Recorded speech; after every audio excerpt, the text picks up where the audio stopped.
Welcome back to the channel, and today is the first run of the Redcat Gen 9.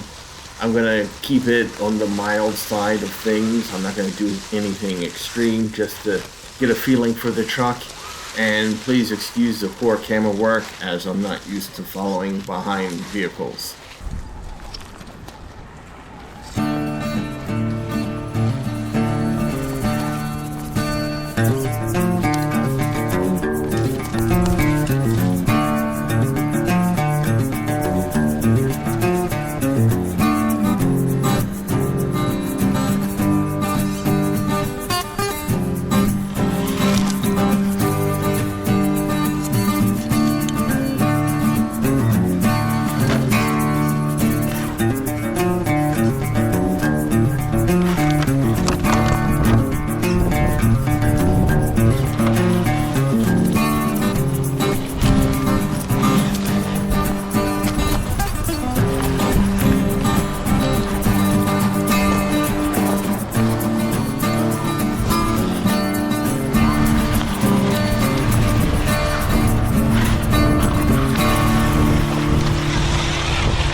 Unfortunately, the battery strap in the front prevented the shift servo from actuating, so for the duration of the drive, I was stuck in low gear.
If you like this content, stay tuned because there's more to come. And as always, thanks for watching.